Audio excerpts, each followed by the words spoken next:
Já, komið þið sæl og verið hjartalega velkomin í Kaldapottin þessa vikuna. Gestur minn í dag, engin önnur en Hildur Jónsdóttir, verkefnastýra Sigurhæða. Hvernig tókst mér þetta? Þér tókst það bara vel. Ég kann vel við verkefnastýru nafnið. Já. Við notum það gjarnan í Sigurhæðum. Við köllum okkur móttökufreyjur og fagfreyjur og verkefnastýri. Kvenkynsskerið orðin. Já, við gerum það stoltar. Já, gott hjá okkur. Já. Það tradisjón fyrir því, íslenska orðið tradisjón, að skála í Jesúlaði. Já, skál. Taka heilegan anda borð.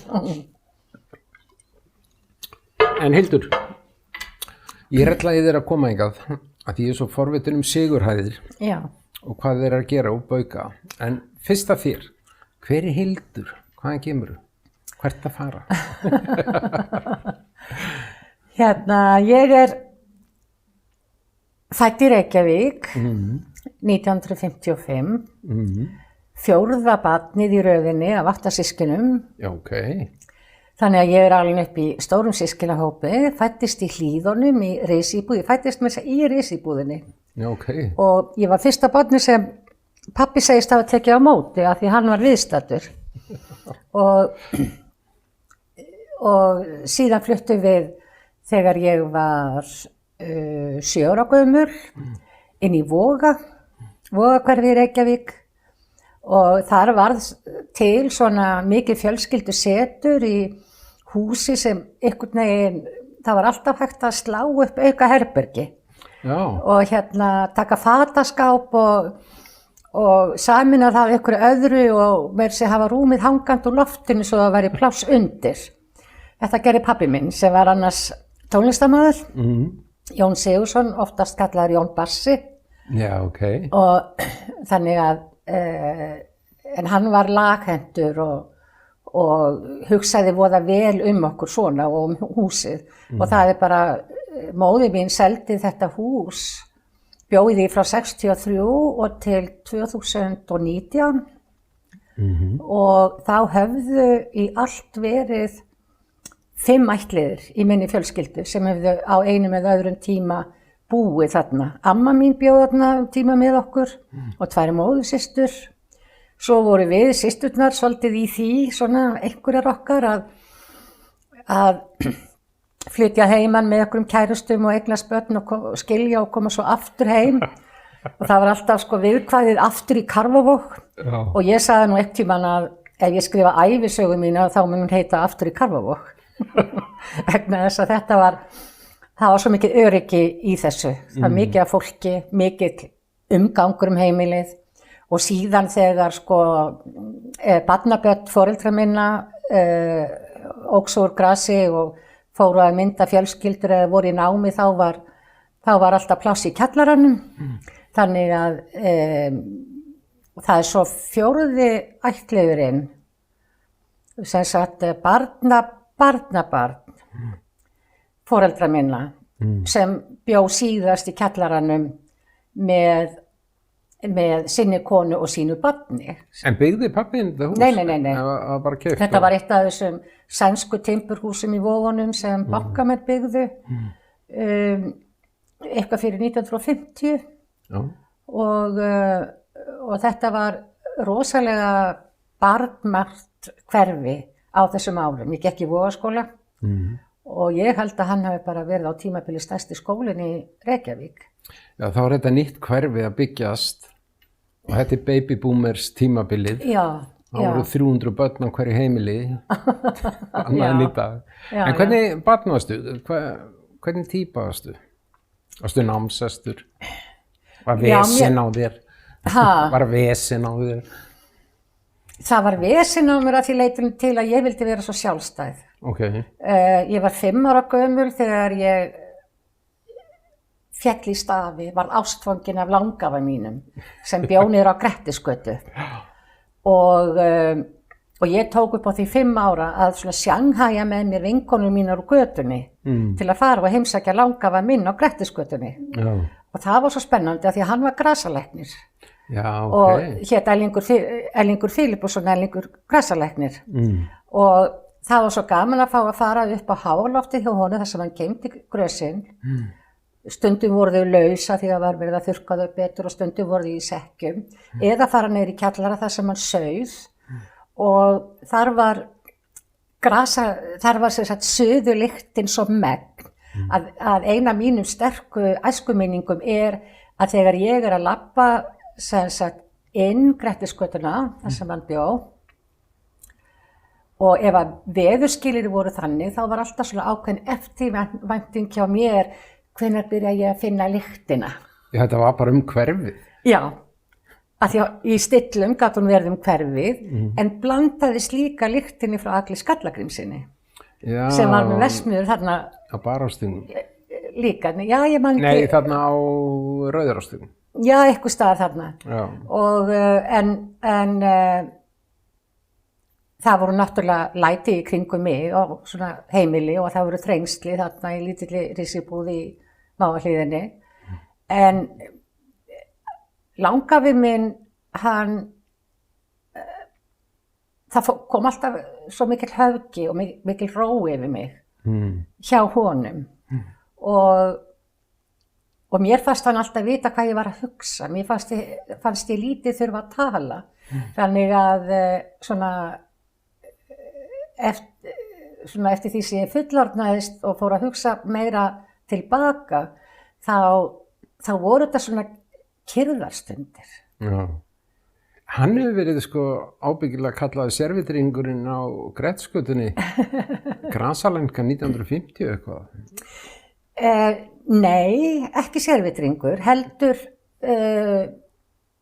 einn ættliður í viðbót af ætt sem var þekkt fyrir grasalækningar og þannig að hann var mjög hefðbundinn að því leytinu til og ég var vitni að því þegar fólk bankaði á hurðina hjá honum og var með poka af grösum og það var að koma í bæinn einhvers staðar af Vistulandi þar sem hann hefði búið ásamt með móður sinni sem var kölluð Þórunn Grassa og þá var það einhver partur af lífsmynstri fjölskyldna að safna grösum og koma með því það var alltaf verið að þakka fyrir einhver eldri læknisverk. Já, ok, spennandi. Já. En erðist þetta eitthvað? Ég meina, inn í fjölskylduna? Ekki mína, en í aðra leggi í fjölskyldunni, Ásta Ellings, grasalæknir, hún var dóttir hans, hún var afasystir mín, Einar Ellings, hann sauð líka og hún Sóley Elíasdóttir sem núna með gerir krem úr íslenskum jurtum. Já, konans Hilma leikstjóra, Sóley, ekki, hún leikona, ekki? Jú, hún var það, já. Og hún byggir á þessari hefð líka. Já, þannig hún tengd þér, Sóley. Já, hún er á þessari ætt, já. En sem sagt að því þú spyrði barnæskuna, þetta var svona sjálfstæðið, að aðrar mæður í götunni þurftu stundum að hringja í mömmu og þegar þær voru að leita sínum dætrum, Þetta gerði maður, þú veist. Varst þú svona forystusauður í að drífa krakkana? Já, en ég var líka, ég var orkumikil og allt það, en ég var líka, ég las mjög mikið, var alveg forfallin bókagrúskari, las mikið og las svona fram fyrir mig, þangað til ég var hægt að botna í því sem ég var að lesa. Já. Og hvað varst að lesa? Bara alls konar? Einhver sérstök þema í því? Það var alls konar og ég hef kannski verið svona 11 ára gömul eitthvað svoleiðis þegar flestar barnabækur hættu að höfða til mín og þá bara fór ég í bókaskáp foreldra minna en var ofta að þræla mér í gegnum bækur sem ég hafði ekki forsendur til að skilja. Já. eða skildi á einhvern hátt sem varð svo náttúrulega, ég þurfti að lesa aftur og skilja á alveg nýjan hátt seinna meir, þú veist. Þannig að, já, þetta var portveggja í mér, sko. Já. En skólagangan var það Vogaskóli vantilega? Já, ég var í 7 ára bekk í Hlíðaskóla og svo áfram í Vogaskóla og ég gegnum landspróf og fór svo í menntaskólan við Tjörnina sem þá var. Já. Og MR í dag, er það ekki? Ha? Er þetta ekki MR í dag? Nei, þetta er menntaskólinn við Sund í dag. Já. Og þessi, sem sagt, menntaskólinn við Tjörnina var stofnaður þarna í kringum, hvenær var það? En af hverju við Tjörnina, þarna í Vogum? Menntaskólinn við Sund? Já, sko. Var Tjörnina? Nei, þá var ekki menntaskóli í Vogunum. Nei. Menntaskólinn við Tjörnina var 3. menntaskólinn sem var stofnaður í Reykjavík. 3. framhaldsskólinn, þú veist, ef frá er talin Iðnskóli og Verslunarskólinn. En það var gamli MR, síðan er það 65 held ég eitthvað svoleiðis, sem menntaskólinn við Hamrahlíð bætist við. Og síðan er það held ég 69 sem menntaskólinn við Tjörnina bætist við og þá var hann í gamla barnaskólahúsinu við Tjörnina í Reykjavík. Já, svoleiðis. Já, og svo er hann fluttur inn, þá hafði sem sagt íbúatalan í Vogahverfinu fallið ört og skólinn er fluttur í gamla Vogaskólahúsin inn í Vogum og breytir nafn og verður menntaskólinn við Sund og það gerist í einhverjum áföngum svona í kringum 75 og 76. Já. En hvað tekur við? Þú fer í gegnum menntaskóla, rúllaðir því upp, ef ég giska rétt? Nei, ekki alveg. Nei. Ég lenti í því að verða svo illilega ástfangin, 15 ára gömul. Jesús minn. Já, að það bara, það vék öllu til hliðar. Og bara hættir í skólanum? Nei, ég féll í fyrsta bekk í menntó. Ég hafði engan tíma til þess að sinna skólanum og var bara ástfangin og stússast einmitt í svona baráttu samtökum og hinn og þessu og svo var ég svo móðguð að hafa fallið. En í hvað baráttu samtökum varst það berjast? Ég var í fylkingunni sem var æskulýðsfylking sósíalista. Vel gert. Já, og ég var 15 ára þegar ég gekk í hana. Og búin að taka Keflavíkurgöngur líka? Já. Vel gert. Já, og meira segja árið áður þegar ég 14 ára þá er ég svo spræk að ég stofna félag í Vogaskóla sem hét Fína og var alltaf kallað Fína félagið. En reyndar það voru óslega fáum að því vorum óslega fá. Og það stóð fyrir félag íslenskra NATO-andstæðinga. Já, ok. Alveg vinstra megin á kantinu. Já. En svo var ég svo móðguð að falla að eitthvað svoleiðis skyldi koma fyrir mig. Já, lentir í því. Já, að ég ákvaðaði ef að ég færi nú tæki nú fyrsta bekkinn tvisvar, þá skildi ég nú sko aldeilis sýna þeim, þú veist. Og þá náttúrulega glansaði ég. Og þá var það einfaldlega bara því ég mætti og las. Já. En varstu þá hætt að vera ástfangin? Nei, en það samband varði reyndar sko erfitt mjög fljótt og óhollt mér og líklega kærastanum mínum líka. Ég var ófrísk eftir annan bekk í menntó. Og þá, hvað, 20, 19? Nei, ég var 18 ára þegar ég var ófrísk. Og las þriðja bekk utanskóla vegna þess að kærasti minn og aðri vinir mínir hefðu útskrifast sem stúdentar og þá var svo algengt að fara út á land að kenna fyrir unga stúdenta. Þetta gerist ekki í dag. Nei. Þannig að það var farið á Vestfirðina og kennt og þau kenndu og ég las 3. bekk Menntaskóla. Og svo eignast ég mína stúlku vorið og haustið eftir erum við skilin og ég farin aftur í Kárvavog. Já, ok. Aftur í Kárvavog. Já. Bókatitillinn. Já. Aftur í Kárvavog. Já. En þú kláraði menntaskóla? Já, svo kláraði ég menntaskóla og náttúrulega nýt þess, þetta, átti maður ekkert og hefði ekki getað stigið hálft skref í nokkura átt nema með aðstoð foreldra og fjölskyldu á þessum tíma og hana fékk ég. Og þannig að við bjöggum þarna heim í Kárvoginum, heima hjá foreldrum mínum, ég og dóttir mín. Og gerðum það bara með örlitlum hléum alveg næstu 8 árin. Þá var svo erfitt að komast út á leigumarkað eins og núna. Pældi því? Já. Við erum ennþá að tala um þetta? Við erum ennþá að tala um þetta.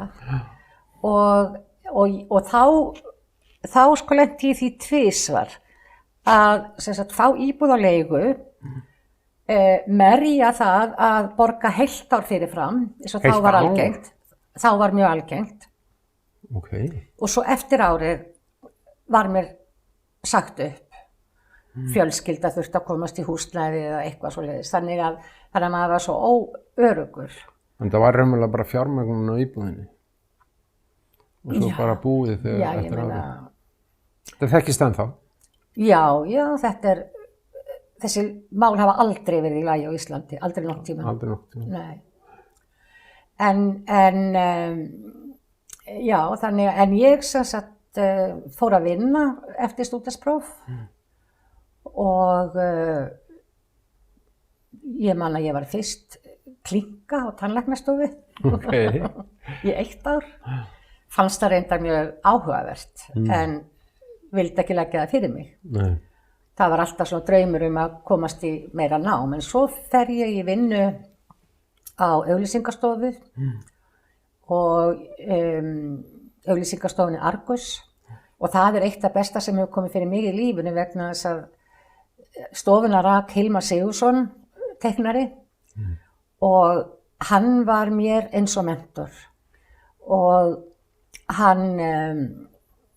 það voru þannig aðstæður á stofunni þegar ég ráðin að það eins og það var rými að vaxa inn í og hann gefur mér hvert tækifæri á öðru til þess að vaxa inn í það rými. Ég ráðin upphaflega til að sinna bara svona auglýsingapöntunum og öðrum svoleiðis afgreiðslumálum en ég fljótlega farin að skrifa texta og vinna hugmyndavinnu og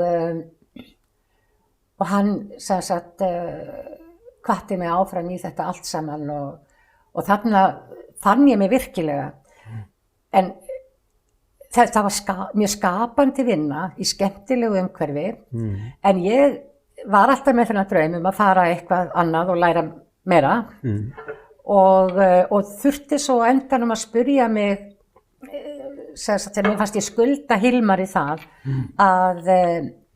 að sko vil ég verða auglýsingamanneskjan Hildur Jónsdóttir eða á eitthvað annað fyrir mér að liggja og að því að mér fannst ég skulda honum það að vera einhvern veginn 100% í því sem var að gerast á stofunni og ég fann það að þetta var ekki, þó að ég nyti og læriði mikið af starfinu, þá var þetta ekki sá starfsferill sem svona var efst á óskalistanum. Mér hafði langað til að læra blaðamennsku, slíkt nám var ekki boðið á Íslandi þá, en ég hafði augastað á skóla út í Danmörku sem heitir Danmarks Journalisthøjskole og á pari með eins og Tandlægehøjskolen, Arkitekthøjskolen svona nokkura ára sérnám, að 4 ára nám í þessum skóla. Seinna þegar var komið á fjölmiðlamenntun á Íslandi þá fóru þeir aðra leið að búa til styttra nám en maður þyrfti að hafa BA-próf áður. Það var engar svoleiðis kröfur gerðar þarna í Danmarks listhögskóla heldur bara inntökupróf látið ráða. Og ég undirbjó mig vel. Ég vissi að það hefði farið eitthvað af Íslendingum í inntökupróf þarna og ekki komist inn. Hlutfallið var svona cirka bát 1000 umsækjendur og 90 sem voru teknir inn. Já, ok. Já, og þetta var náttúrulega á þessum árum sem það er kannski ennþá mikið tískufag, þannig séð að það var mikill áhugi á fjölmiðlamenntun. Og ég fór, haustið 83, fór ég og settist í Árósa háskóla að lesa stjórnmálafræði. Ég vissi það að ég var búin að kynna mér hvernig inntökuprófin voru byggð upp. Þá vissi ég að ég þyrfti að hafa eitthvað nef fyrir því sem var að gerast í dönsku samfélagi og náttúrulega inntökuprófið fór fram á dönsku þannig að ég þurfti að flýta mér að reyna að læra og dönskuna eins vel og ég mögulega gæti og ég komst að þeirri niðurstöðu að með því að fara í stjórnmálafræði væri mjög líklegt að ég kæmist í samræður við fólk málefni samfélagsins og málefni líðandi stundar. Þannig að ég myndi læra meiri dönsku á því að fara þarna á fyrsta árið í stjórnmálafræðina og það gekk alveg eftir og svo fór ég bara í prófið í júní og komst inn. Vel gert. Já, það var mjög vel gert. Ég var með dóttur mína með mér, hún var 8 ára þegar við fórum út og þetta var bara mjög góður tími. Hvað varstu lengi í Danmörku? 5 ár, 4 ár í skólanum og 1 ár á undan í Árósa háskóla. En svo gerist það þegar líður á dvölina þarna, þá kynnist, ég er alltaf ein með mína stelpu og hafði verið það alveg frá því að hún var þarna og 6 mánaða. Það gerist að ég kynnist íslensku manni og ég segi stundum að við höfum verið svona pennavinir og það hafi síðan sprottið svona kærleiksblóm upp af síðunum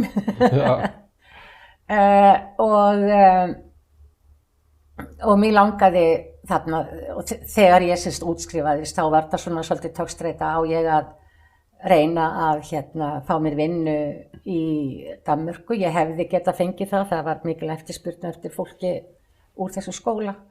Þá alltalandi og allskrifandi á dönsku? Já, og en dóttir mín tókaði mig heim, hún vildi hvergi annars staðar vera en á Íslandi og það hafði verið svona samningur okkur á milli að hún gæti bara væri á Íslandi eins mikið og hún gæti öll sumarfrí og öll jól og svona og svo náttúrulega þegar ég var í búin.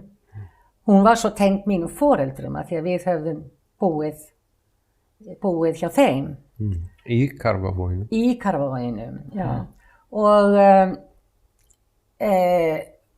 Og ég er komin með þennan líka fína kærasta og ég ákveði að flytja heim. Var hann á Íslandi? Hann var á Íslandi. Og þau voru pennavinnir? Já, og svo höfðum við jú eitthvað hist. Símavinnir líka? Og jafnvel símavinnir? Já, og kannski hist eitthvað aðeins. En við bara ákveðum að drífa okkur í því að bara ég flyt til hans, í hans íbúð. Og ég er búin að vera heima í svona 3 vikur þegar hann greinist með heilaæxli. Ái. Og ég hafði sett inn umsóknir á fjölmiðla. Ég hafði verið fréttaritari Ríkisútvarpsins í Danmörku á námsárunum og unnið 1 sumar á Ríkisútvarpinu og ég var búin að setja inn umsóknir hér og þar og þær náttúrulega voru fínar umsóknir, held ég. En þarna fáum við að vita að hann verði sendur á Karolinska spítalan í Svíþjóð og ef að það sé hægt að gera aðgerð á höfðinu þá verður hún gerð þar. Þannig að ég allt í einu stend þarna og veit ekki hvernig næstu mánuður muni líta út. Þannig ég kippi öllum umsóknum tilbaka og það kemur síðan á daginn að þetta var ekki skurðtækt og þetta var sem sagt, það var góðkynja æxli en á versta mögulega stað. Og mér sagt að þetta sem sagt muni draga hann til dauða og það geti tekið skamman tíma og líklega ekki meira en svona 2-3 ár. Já, bara dauðadómur. Já, og maður náttúrulega bara sko fórnar höndum þarna og velti fyrir sér sko hvað á ég að gera. Og einhvern veginn langaði mig ekki inn á fjölmiðil með daglegu deadline og jafnvel sko vinnu fram eftir og við drífum í því þarna að gifta okkur og ég verð ófrísk og það var meðvituð ákvörðun vegna þess að ég var svo sterk í mér hugsunin að maður svarar svona aðstæðum eingöngu með lífinu sjálfu. Og einhvern veginn, maður fer í eitthvað ástand og ég hugsaði með mér að jú, við deyjum öll einhvern tímann, en ég komst að þeirri niðurstöðu þá að það sorglegasta við að deyja væri að skilja ekki eftir sig annan ættlið. Þannig að mér fannst eina svari mitt vera að eignast mér honum barn. Seinna var ég spurð að því hvernig datt ég það í hug, vitandi það að hann yrði föðurlaus. Og ég bara hugsaði aldrei svoleiðis. Ég hafði verið einstæð móðir og gengið það ágætlega og ég gæti verið það áfram og allt það. Svo fékk hann tæp 6 ár. Hann fékk miklu lengri tíma heldur en spáð var í upphafi. Og þetta voru svona sjúkdómshrinur og hann kom tilbaka og þá náði við að byggja upp svona svolítið eðlilegt líf. Það var eiginlega markmiðið að bara byggja upp eðlilegt líf. Hann fór til vinnu og hann sinnti sínum syni afskaplega vel. Og svo kom aftur sjúkdómshrina og aftur kom hann tilbaka og svo í síðasta skipti þá kom hann ekki tilbaka. Og þá var sonur okkar 5 ára. Og ég samrýmstu með þetta? Já, þetta var svona, takk fyrir það. Ég held að, sko, ef að maður talar varla svo við mannesku að hún eigi ekki líka einhverja svona sögu í lífi sínu. Nákvæmlega. Já, og ég var náttúrulega, ég átti mína stóru fjölskyldu og góða vini og fjölskyldu hans og þetta blessaðist allt saman. Þú varst með gott bakland í gegnum þetta. Já, ég var með gott bakland og svo gerist það bara ári eftir að hann lést að þá kynnist ég sem sagt mínum núverandi manni og við erum að verða, og næsta ári er það 30 ár, þannig að þetta Vel gert. Já, þannig að þetta er og ég eignaðist 3. barnið. Þannig að ég er kona sem á 3 börn með 3 mönnum. Það er ekki neitt, frændi minn. Bara til hamingju með það. Já. Það er bara geggjað. Ég kallaði öll einbirni, það var líka svo langt á milli þeirra. Í aldri, ég var 19 ára þegar ég eignaðist 1. barnið og 42 ára þegar ég eignaðist 3. Já, stóðum 42. Já. Vel gert. Já, það var yndislegt vegna þess að þetta var fyrsta meðgangan mín sem þessi bara allt var í lagi. Ég var ástfangin, ég var hamingjusöm, allt var í lagi og í fyrsta skipti sem ég var ófrísk, þá var ég ung, vissi ég var í dauðadæmdu sambandi sem var mjög erfitt fyrir mig. Næst ég með manni sem var að berjast í banvænan sjúkdóm og svo í þriðja skipti, þegar ég orðið þetta fullorðin, að þá var bara, allt var í lagi.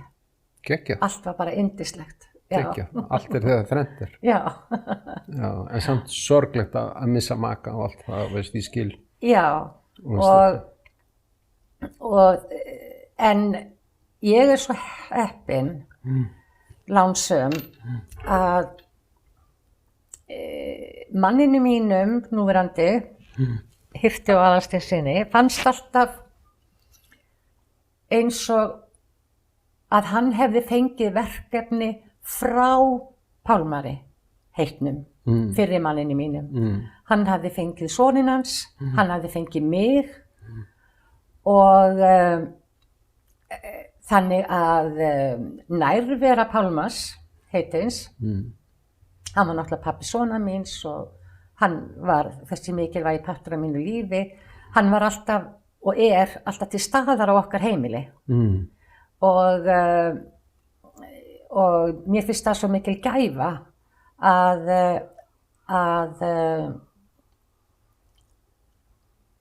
það svona eins og svona handan lífs og dauða hafi myndast svona einhvers konar samningur á milli Pálmars heitins og svo núverandi mannsins míns. Að hugsa vel Elling og svona okkar og svona, já. Ég trú allt svona, þannig ég held að greinilega hefur það gerst. Já, ég held það, já. En hvað tekur við þá starfslega? Kom nýtt samband, eignast barn? Já, ég á námsárunum hafði ég unnið verkefni fyrir Norrænu ráðherranefndina. Í samvinnu við mjög þekkta danskan feminista, kvenréttindakonu og stjórnmálafræðing Drude Dahlerup, hún mjög þekkt á Norðurlöndunum og að þýða bók eftir hana og staðfæra hana. Og staðfærslan fólst í því að ég tók viðtöl við nokkra sveitarstjórnarkonur og þetta svona fjallaði kvennabaráttu og jafnréttisbaráttu og konur í stjórnmálum og svo framvegis. Og svo gerist það, ég fór reyndar í millitíðinni að vinna hjá Jóni Hákoni Magnússyni í kynning og markaður kom við svona PR-málefni. Þar nýttist reynsla mín úr auglýsingabransanum vel og náttúrulega textagerðin og það allt saman. Og blaðamennsku menntunin líka. En svo var mér boðið að taka við verkefni á vegum Norrænu ráðherranefndarinnar. Það líklega 91, frekar en 91. Og það var kallað Norræna jafnlaunaverkefnið. Og þá var það þannig að það var verkefnisstjóri í hverju landi á Norðurlöndunum. Og þarna átti að taka launajafnrétti kynjanna fyrir og uppleggið með verkefnið var að vera nýskapandi, vera sýnileg, taka þátt í samfélagsumræðunni, hreyfa við stöðnun í þessu málum. Ég verð að spyrja inn í þetta. Já. Á þessum tíma, 91, Já. Hvernig var að vera í þessu hlutverki og stíga inn í íslenskt samfélag eins og það var þá með jafnlaunavottun og alla þessu umræðu? Hlýtur að hafa verið... Jafnlaunavottun var náttúrulega ekki komin til þá. Nei, sem sagt þetta að díla við tíðaranda 91 með svona verkefni. Já, sko,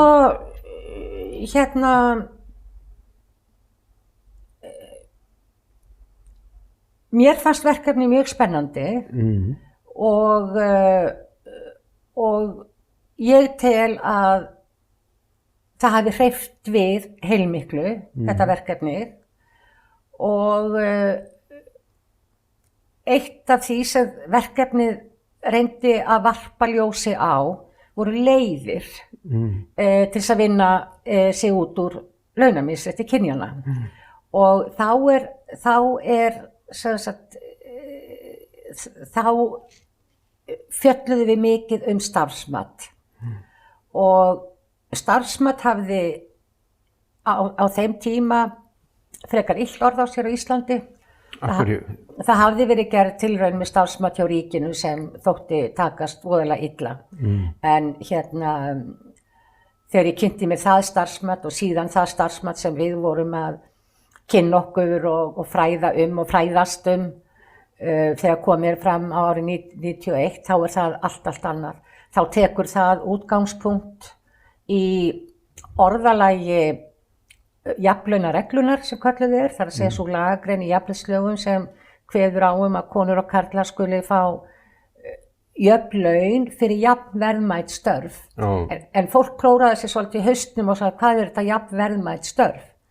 Við höfðum þekkt áður sömu laun fyrir sömu vinnu, en nú var þetta allt í einu komið sömu laun fyrir jöfn laun fyrir jafnverðmæt störf.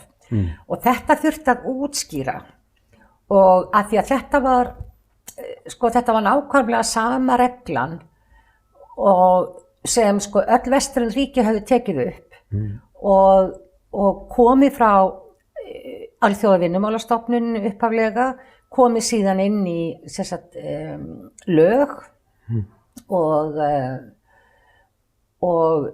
en það hafði svolítið með hefðir á vinnumarkað að gera hversu útbreitt starfsmat var til þess að komast að virði starfa svo það var hægt að bera þau saman. Af því það liggur í þessu jöfn laun fyrir jafnverðmæt störf að störfin þurfi ekki að vera þau sömu, þau geta verið ólík, en samkvæmt einhverju kerfisbundnu hlutlægu mati eða eins hlutlægu og getur verið, þá hægt að komast að þeirri niðurstöðu að þau séu engu að síður jafnverðmæt. En hvernig gekk að koma þessu inn í þjóðarsaluna? Þú hlýtur á að lenda á veggjum í þessar umræðu. Já, en mér tókst líka að búa til öldur í kringum mig. Ok. Já, og ég get nefnt eitt dæmi og það var það að náttúrulega jafnréttisráð hafði verið starfandi frá 1976 og skipan þess hafði verið alltaf svo að þar voru fulltrúar ákveðna aðila, kvenréttindafélags og BSRB, ASÍ, samtökum atvinnulífsins og svo framvegis. Og og þessi skoðun eða hugmynd að umræðan launajafnrétti væri svolítið stöðnuð, hún helgaðist svolítið af því hér á Ísland allavega. Það hafði mikið með það að gera að það var svo algengt að það væri borgað umfram launataxta. Og ég lét einhvern tímann hafa það eftir mér í viðtali í blaði að verkalýðshreyfingin hefði ekki tæki til þess að berjast raunverulega fyrir launajafnrétti kynjanna vegna þess að hún teldi umboð sitt takmarkað við kjarasamningin sjálfan.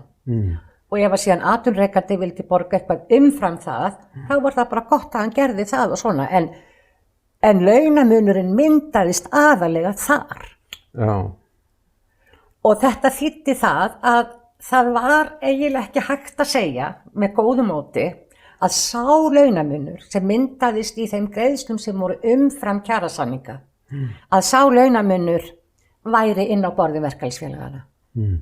Að því að þeirra aðal erindi var að passa upp á kjarasamninga, passa það að þeir væru kynhlutlausir og á þessum árum og undan hafði mikil vinna farið fram í það að skoða kjarasamningana og laga þá, sem var auðvitað nauðsynlegt að gera. En aðalmunurinn var ekki samkvæmt kjarasamningunum sjálfum, heldur í umframgreiðslunum, en auðvitað að einhverju leyti í kjarasamningunum sjálfum vegna þess að þá voru ennþá til svona dæmigerð kvennafélög og dæmigerð karlafélög og þar gat verið munur á milli og þá gat maður komið að þessari spurningu verðmæti starfana. Þá var til Starfsstúlknafélagið Sókn, minnir mér að segja heitið. Starfsstúlkna? Já, mér minnir að heita það. Og Dagsbrún og svo framvegis og það var ekkert endilega verið að bera saman launin þarna á milli. Seinna sameinuðust þessi félög og gerðu sameiginlegan kjarasamning. En það var ekki ánægja með mig þegar ég sagði þetta í blaðaviðtalinu að megnið á launamuninum kæmist ekki inn á borð stéttarfélagana út af þessu. Og ég fekk að heyra það, en mér var alveg sama. Til þess var ég þarna að Þannig þetta gekk raunverulega út á það að sko ég og þú erum í sömu vinnu og sama vinnuveitanda, við erum bæði yfirborguð en sem karlmaður væri meira yfirborgaður. Það er það ef ég er að skilja þetta rétt. Já, nákvæmlega svoleiðis. Og í því lá launamunurinn. Já, og við erum ennþá að tala um þetta. Að miklu leyti, já. Þá var verið að greiða og jafnvel enn sko fyrir svo kallaða óunna yfirvinnu og það var voðalegt lindarmál. Hver væri með í óunna yfirvinnu, þannig að það var ekkert auðvelt fyrir konu til dæmis að bera sig saman við aðra. Af því að launaleyndin sem svo var kölluð, hún var norm á vinnumarkaðunum að átti ekki að tala launin sín við aðra. Nú er búið að úrskurða það að hún sé ekki lögleg. Já. En svo kem ég aftur, seinna í mínu starfsferli, að starfsmatinu. Og ég svo ég haldi aðeins áfram að því þú varst að spyrja mig um minn feril að þarna fæ ég starf á Íslandi við jafnréttismál, við launajafnréttismálin og í norrænu samhengi og við lærðum mikið af hvor annari og það var svo merkilegt sko að þú veist starfsmatsnálgunin hafði ekki gott orð á sér á Íslandi út af fyrri mistökum,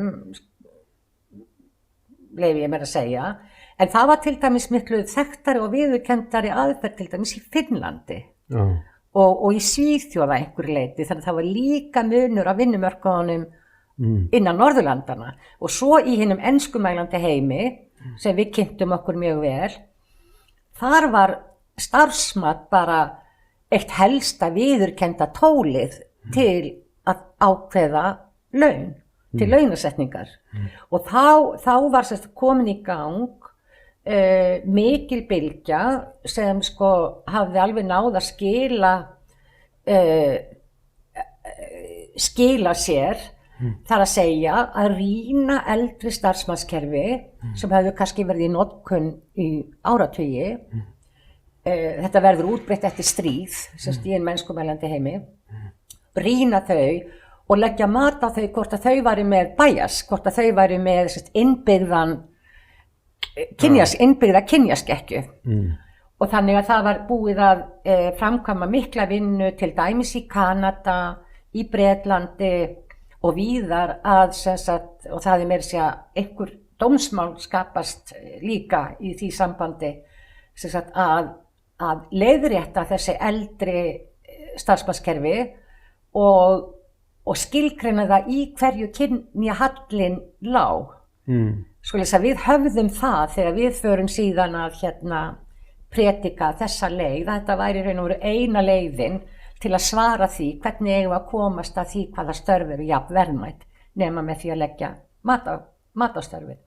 En svo eftir þetta þá fer ég í frekar stuttan tíma, þá er ég ritstjóri Vikublaðsins sem Alþýðubandalagið setti á fót og svo svo verður staða svo í millitíðinni vinnur Reykjavíkurlistin í Reykjavík og náttúrulega með mjög femínískar og jafnréttissinnaðar áherslur og Ingibjörgu Sólrúnu sem borgarstjóra og Reykjavíkurlistin ræður sinn fyrsta jafnréttisráðgjafa og ég sæki það og ég var búin þarna í þessu starfi mínu sem ritstjóri Vikublaðsins að hafa fullt af skoðunum á því hvers konar jafnréttisráðgjafi ætti að starfa hjá Reykjavíkurborg. Og allt í einu segi bara, heyrðu, akkur sæki ég sjálf ekki um.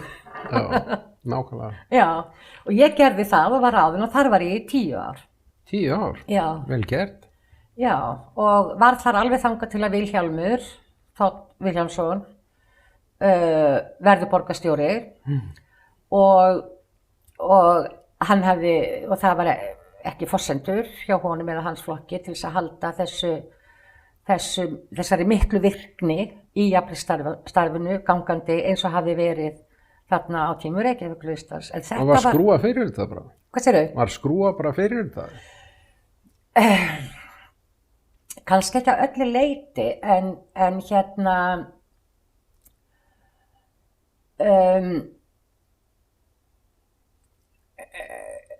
sko það var alveg ljóst að þegar Reykjavíkurlistinn vinnur sinn kosningasigur 94, þá var það að miklu leyti til á grundvelli pólitískra markmiða sem voru þau sömu og kvennahreyfingin hafði verið að berjast fyrir.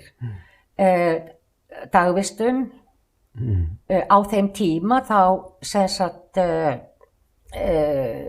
var bara, sko ég fekk dagvistarpláss fyrir son minn bara af því að pappas var dauðvona.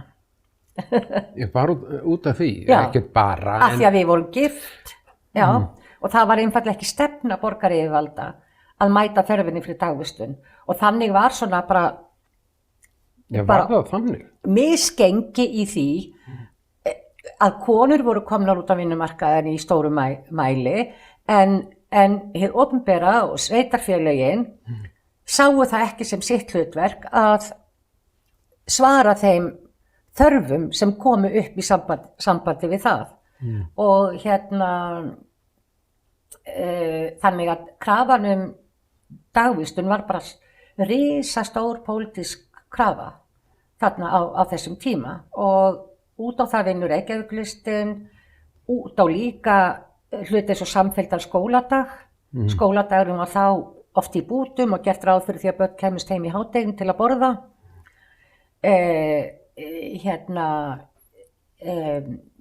Já, og það voru svona þessi málefni sem voru jafnréttismarkmið á sama tíma sem Reykjavíkurlistinn vinnur sinn stóra sigur á og auðvitað með kvennalistan í þeirri samsteypu sem myndaði framboðið, að þá var náttúrulega ljóst að þau vildu einfaldlega að jafnréttismálin væru top priority hjá þeim og vildu bara taka til sín frumkvæði í jafnréttismálum og vera nýskapandi og róttæk og stefna fram á við og gera þetta vel. Og þess vegna er ég ráðin að mínu mati við bestu mögulegu kringumstæður sem eru þær að því að ég hef unnið fyrir marga pólitíkusa og þegar maður er ráðin af pólitíkusum inn í málefni sem eru í forgangi stuðningur við og það sem er eftirspurn eftir hugmyndum hvað er hægt að gera, betri er ekki hægt að hugsa sér. Og við þessar aðstæður vann ég og sem sagt við fórum í hvert verkefnið á fætur öðru, fyrsta skipti sem var verkefni svona tegundar og hinnar tegundar, við fórum strax í verkefni sem 96 í verkefni sem við kallar í fæðingarorlofi, þá var réttur kallar til fæðingarorlofs ekki komin á koppinn. Og við gerðum það að við byggum til verkefni þar sem karlar sem starfi hjá Reykjavíkurborg og áttu vona barni gátu sótt 3 mánaða fæðingarorlof. Var það borgin sem byrjaði á þessu? Já. Vel gert, Reykjavíkurborg. Já, og þetta var líka fyrsta verkefni sem Evrópusambandi styrkti, fyrsta jafnréttisverkefni sem Evrópusambandi styrkti á Íslandi. Var það þetta mál? Já. Og ég lét að verða mitt fyrsta verk í starfi að ég heyri það að nú sé framkvæmdin á EES-samningnum komin á þann stað að Ísland geti sótt styrki til jafnréttisáætlunar Evrópusambandsins. Og ég bara hugsa með mig, já auðvitað prófa ég það. Og þá er það fyrsta umsóknin sem kemur frá Íslandi. Og hún er samþykkt og við fáum peninga frá Evrópusambandinu til þess að vinna þetta verkefni. og það vakti mikla athygli úti vegna þess að sko þeir bara ætluðu varla að ná því, þú veist, að þarna væri verið að vinna með föðurhlutverkið og þetta var fyrsta verkefni sem Evrópusambandi styrkti sem sko fjallaði ekki karlmenn sem stjórnendur, sem pólitíkusa eða eitthvað svoleiðis, heldur var þarna komið inn á hlutverk þeirra sem feðra, hlutverk þeirra í fjölskyldum, hlutverk þeirra sem maka og þannig að þetta var mjög svona byltingarkennt verkefni líka. Við gerðum heimildamynd í verkefninu og sem var sýnd út í Brussel í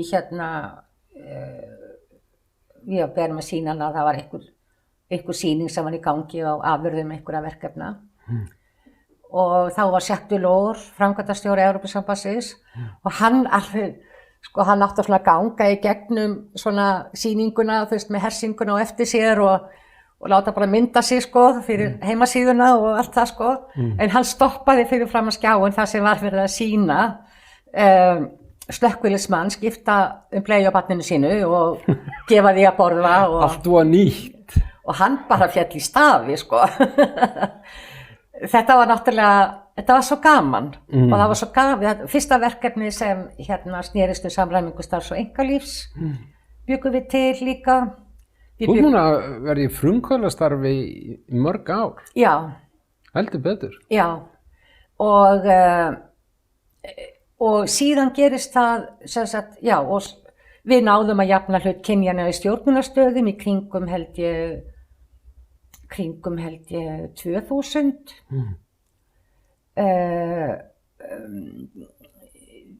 Við fjalluðum sjálfar, eða ég fjallaði til dæmis kvartanir vegna launamismunar sem voru nokkrar. Innan borgarinnar. Já, og þannig að það var komin farvegur og það var áhugi á þessum málum og það var áhugi á því að Reykjavíkurborg væri leiðandi. Og þetta voru eins og ég segi kjöraðstæði fyrir mig og ég naut mín í botn. Af því að ég hef alltaf verið svona fyrir það að græja og gera. Já. Og svo gerist það að ég hætti þarna þegar Vilhjálmur verður borgarstjóri og fer í námsleyfi og fer þá í opinbera stjórnsýslu upp í háskóla og svo ég sem sagt bara búin með 1 ár í því þegar ég beðin að taka við verkefni í félagsmálaráðuneytinu. Þá var Jóhanna Sigurðardóttir félagsmálaráðherra og þetta sem sagt eftir stjórnarskiptin 2007 og ég hafði verið skipuð þarna formaður jafnréttisráðs en svo beðin að taka að mér verkefni í félagsmálaráðuneytinu sem var að vera með vinnuhóp og skrifa fyrstu aðgerðaáætlunina gegn mansali. Já, ok. Og og ég sem sagt geri það og segi þá fljótlega af mér sem formaður jafnréttisráðs af því mér fannst ekki passa að vera innandyr í ráðuneytinu og formaður jafnréttisráðs. Og svo sem sagt mér boðið að vera áfram og þá bara í almennu sérfræðinga störfum og það var eiginlega það sama. Jóhanna Sigurðardóttir, hún hafði mikinn áhuga á jafnréttismálum og verkefni ráðuneytis náttúrulega svolítið önnur. Það ekki eins mikil svona aksjónorienteri, það mikið að halda saman upplýsingum, að rapportera í erlend batteri þar sem þarf að rapportera kannski hvernig gengur að halda ákveðna alþjóðasamninga og svona, en samt alveg nógu mikið að gera fyrir mig, þannig að ég fekk útrás fyrir þetta líka að græja og gera.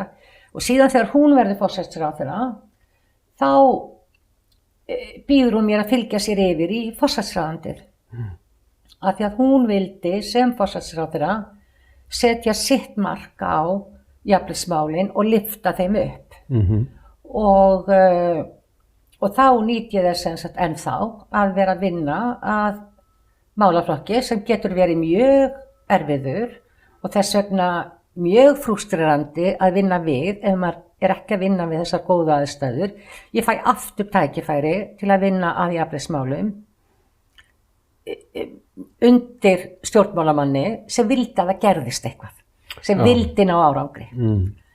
Og þannig að svona í seinni tíð þegar hefur vinnumarkaðsstaðan hjá mér hefur breyst, ég hætti að vera í svona hefðbundnu starfi, að þá hef ég hugsað mikið tilbaka og komist að þeirri niðurstöðu að ég hef bara verið forréttinda pía öll þessi ár. Að fá að vinna að því sem kveikti í mér, sem ég brann fyrir. Og svo fingrafærið þetta á þessu öllu, allan tíman? Já, ég get ekki neitað því. Nei, ég get ekki neitað því. Þú átt það smátt, en það fingrafærið þetta er alveg í gegn. Já. Vel gert. Já, takk fyrir það og þetta var svona, þetta var ekki sá karriér sem ég hafði séð fyrir mér þarna þegar ég fór út til Danmerkur. En ég hef verið svo þakklátt þeim sem ég hef unnið með og unnið fyrir að hafa fengið að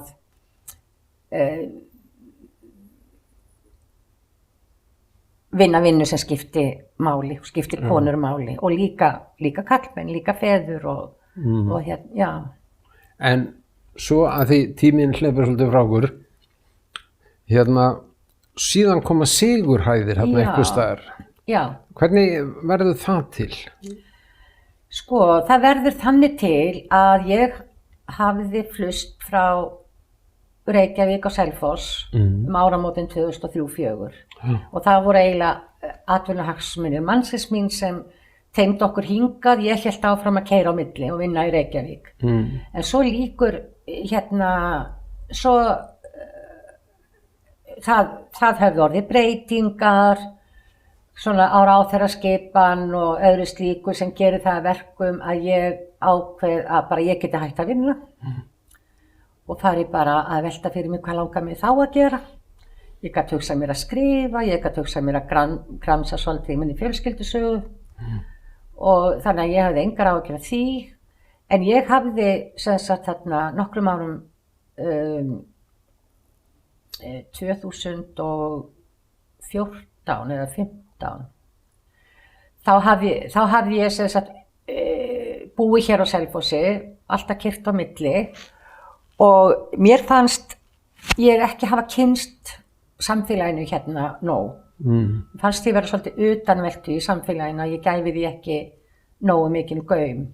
Þannig að ég leitaði aðeins í kringum mig og komst að raun það að hér var starfandi Soroptimista klúbbur Suðurlands, partur af Soroptimista hreyfingunni á Íslandi og sem alþjóðleg hreyfing líka. Og þetta sem sagt samtök kvenna sem vinna að bættum hag kvenna, vinna að jafnrétti, mannréttindum, framförum, friði og vilja gera það með því að veita þjónustu í heimabyggð og svona áfram. Þetta er svona okkar svona manifesto. Svo mér fannst þarna alveg kjörið tækifæri fyrir mig að bara svona félagslega að ganga inn í þennan hóp og ég geti áfram verið að með augun á jafnréttismálunum og stöðu kvenna og auk þess kynnast konum á Suðurlandi. Svo gerist það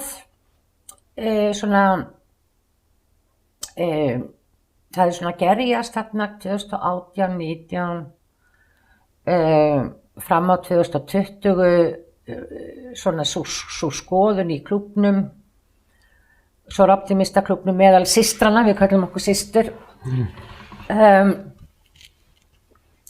að okkur fannst ekki vera að gera nóg.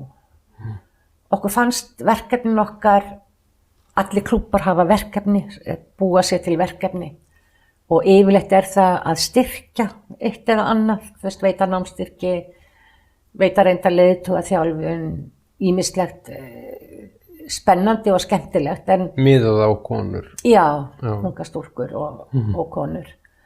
Og það var svona stemming fyrir því að gera eitthvað meira. Og við svona lítum í kringum okkur og spyrjum, ok, hvað vantar í okkar samfélag? Og þá náttúrulega búin að vera MeToo umræðan og mikil umræða ofbeldi gegn konum og kynferðisofbeldi og þá líka að koma út fyrstu niðurstöður að stórri íslenskri rannsókn sem heitir Áfallasaga íslenskra kvenna og meðal fyrstu niðurstöðuna þar var að það eru ótrúlega margar konur með áfallasögu á bakinu, stór hluti þessara áfalla á rætur í kynbundnu ofbeldi og stór hluti af þeim konur sem hafa orðið fyrir kynbundnu ofbeldi eru að líða fyrir það heilsufarslega allavegana og tengst við líkamleg og andleg veikindi, vímuefnaneyslu, örorku og fleira. Og við förum náttúrulega ekki varhluta því að taka eftir þessu og við lítum í kringum okkur hér á Suðurlandinu og við sjáum að það bara ekki nein einasta þjónusta við þennan hóp hér. Engin? Nei, engin sérhæfð þjónusta. Nefnum bara heilsugæslan eða eitthvað? Já, og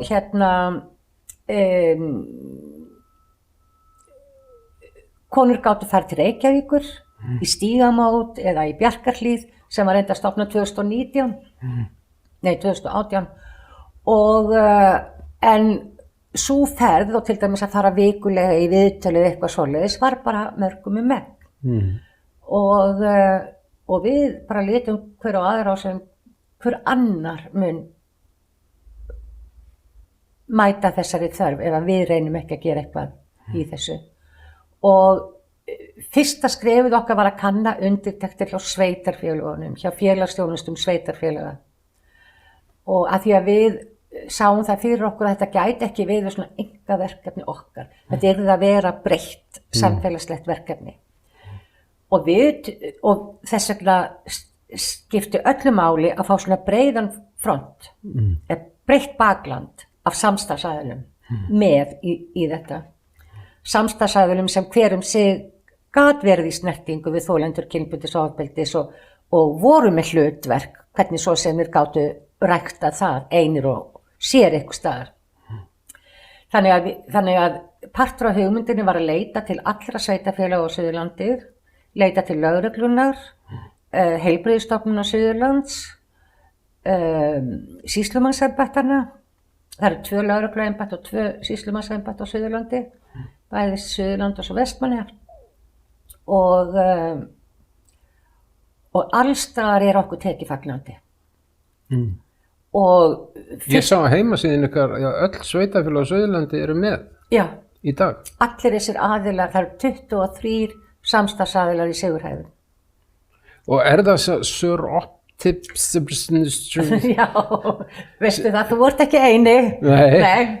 Sir Optimistar, þetta er sprottið úr því félagi, eða hreyfingu? Já, það er eiginlega svona félagslega baklandið og við sem sagt tökum ákvörðun í september 2020 að stefna þessu, viljum vanda undirbúning, vinnum að þessu yfir veturinn 2020-2021, ákveðum snemma að opna í mars 2021, veturinn notum við til þess að afla samstarfsaðila, búa til svona þann grundvöld sem við vildum starfa á og móta stefnuna, fá fagfólk, því það eru faglegir aðilar, það eru 4 meðferðar aðilar sem starfa hjá okkur.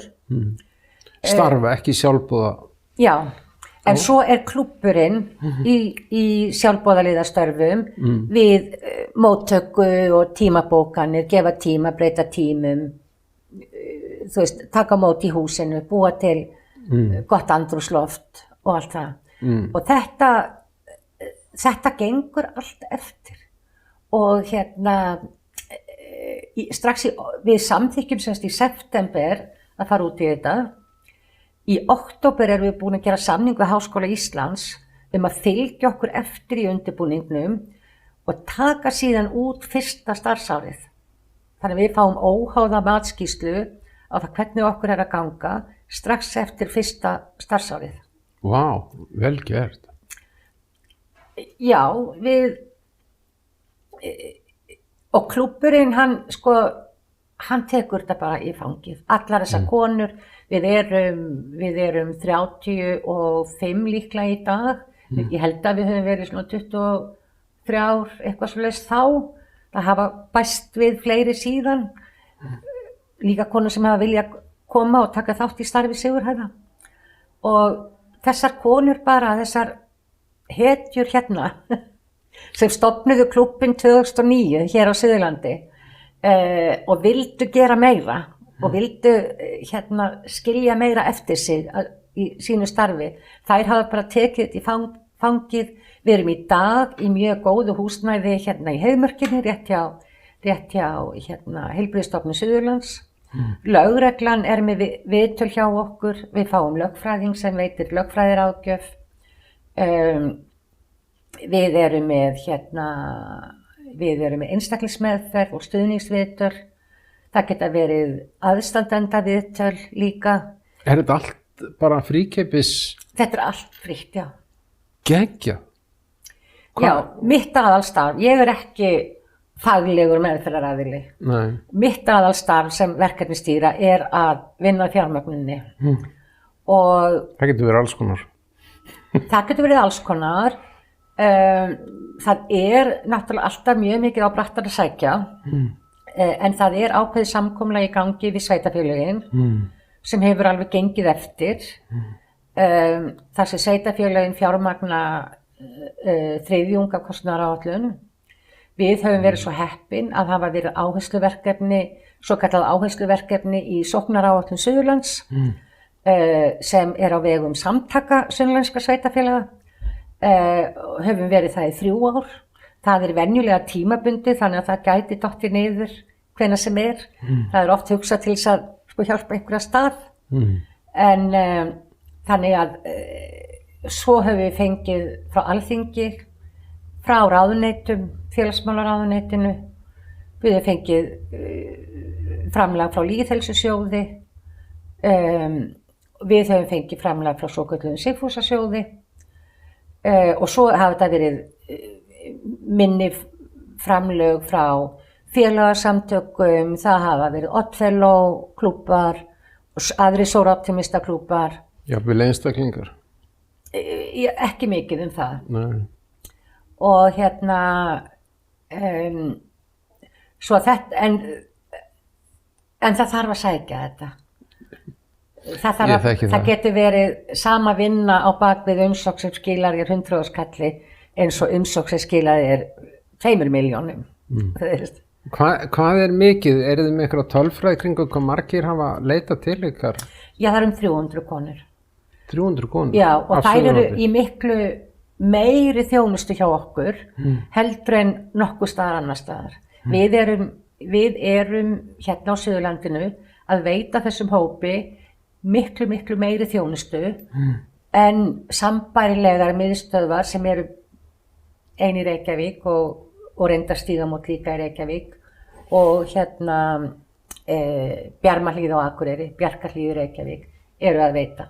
Og það helgast mjög mikið af því að við erum ekki bara með svona stuðnings- og ráðgjafa viðtöl, heldur erum við með mjög sérhæfða og háþróaða áfallameðferð.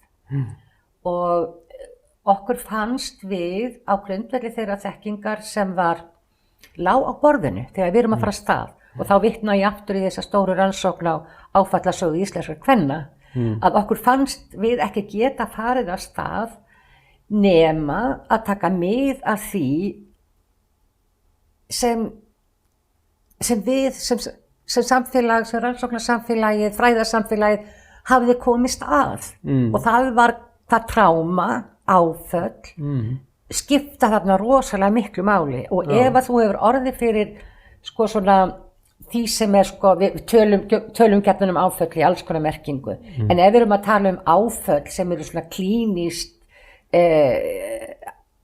áföll í þeim skilningi, þar að segja heilin í þér verður fyrir áhrifum, langtíma áhrifum sem getur haft áhrif á líkamann, líkamlega heilsu, getur búið til endurlit, getur búið til alls konar ósjálfráð viðbragðamunstur, þetta sem sagt klassíska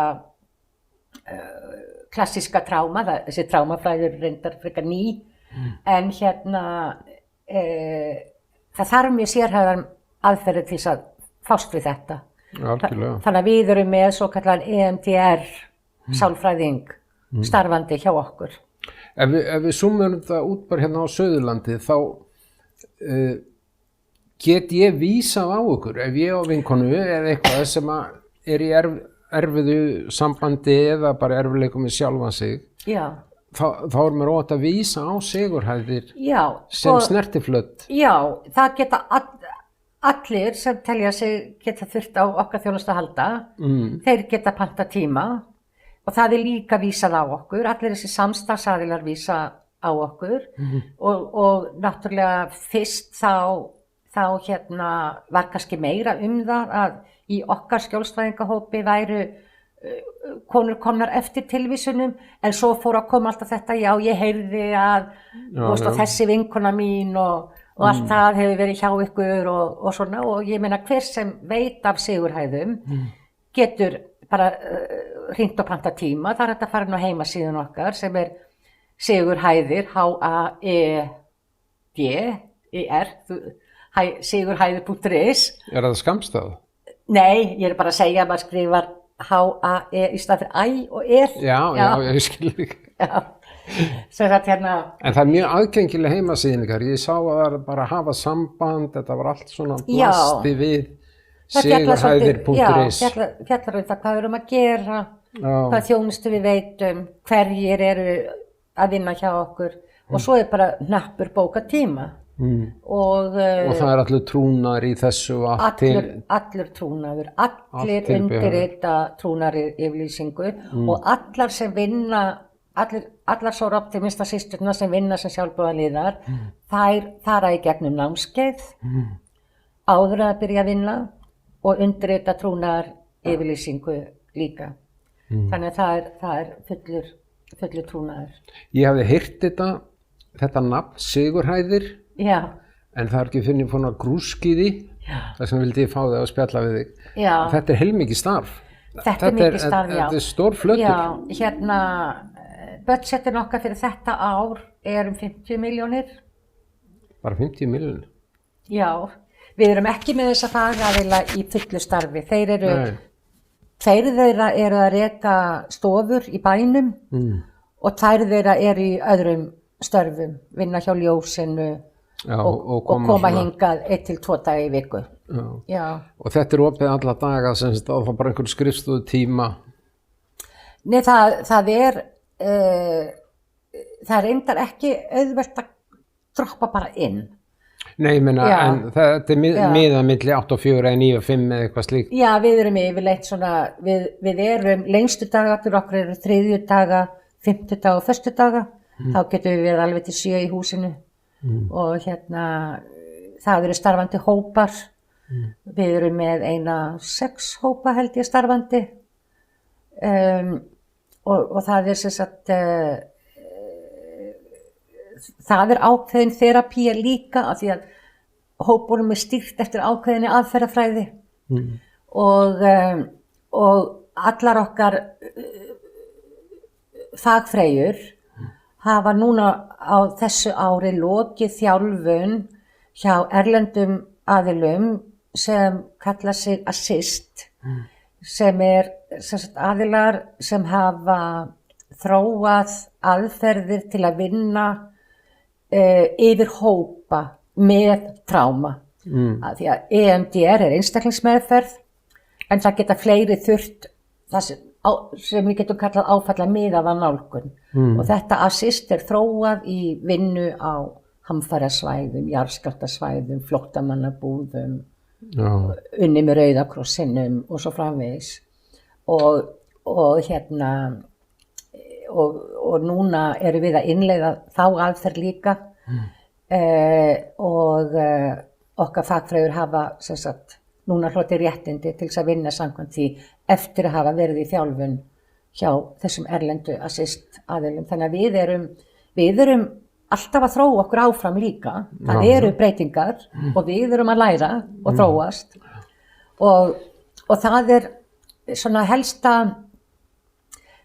áskorunin er einmitt þessi að af hverju eru þið að veita svona miklu meiri þjónustu heldur en aðri? Þið eru dýrar. Er það ekki bara frábært? Jú, það finnst okkur auðvitað. Og við segjum stundum bara aðrir eru ekki að veita nógu mikla þjónustu. Nákvæmlega. Þetta er svo stórt mál því miður. Þetta er risamál og þetta splundra fjölskyldum og vanlíðan og sjálfsvígin, þetta spilar allt saman. Þetta spilar allt saman og eitt sem er svolítið athyglisvert, sem kom okkur svolítið óvart, og það er það að ef að þú hefur orðið fyrir raunverulegu tráma, þá fer það ekki neitt.